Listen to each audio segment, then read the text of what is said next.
Tiga lembaga negara di Indonesia sedang berlomba-lomba saling mengusut dugaan korupsi. Ada apa sebenarnya? Kejaksaan mengusut dugaan korupsi yang menyeret oknum Polri dan TNI, tapi di saat yang sama juga, Polri justru mengusut dugaan korupsi lain yang disebut melibatkan pejabat tinggi kejaksaan. Kebetulan atau memang penegak hukum sedang diuji.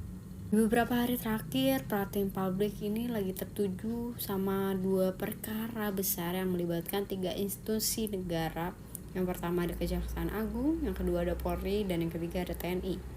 Kejaksaan Agung tengah mengusut dugaan tindak pidana korupsi yang berkaitan dengan pelaksanaan program MBG. Dalam proses penyidikannya, Kejaksaan menyatakan ada dugaan keterlibatan sejumlah oknum dari TNI maupun Polri. Hingga saat ini proses hukum masih berjalan dan identitas para pihak yang bertanggung jawab masih terus didalami oleh penyidik. Belum ada putusan pengadilan yang menyatakan pihak-pihak tersebut itu bersalah. Dan di sisi lain, pemberantasan tindak pidana korupsi Polri bersama Polda Metro Jaya sedang menangani 3 perkara dugaan kasus korupsi. Yang pertama itu dugaan korupsi pengadaan batubara oleh PNN.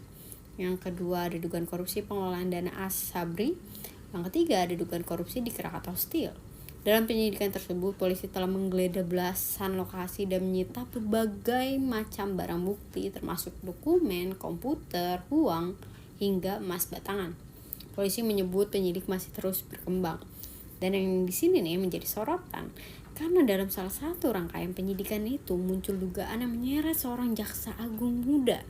Kejaksaan Agung sendiri menyatakan menghormati proses yang dilakukan oleh Polri dan meminta masyarakat untuk menunggu hasil penyidikan secara resmi. Tentu saja situasi ini memunculkan berbagai macam spekulasi. Ada yang menilai lembaga penegak hukum ini saling membuka kasus masing-masing, saling menyerang satu sama lain, tapi ada juga yang berpikiran positif yang melihat ini sebagai bukti bahwa nggak ada institusi yang kebal hukum. Terlepas dari berbagai opini publik, dalam negara hukum berlaku asas praduga tak bersalah.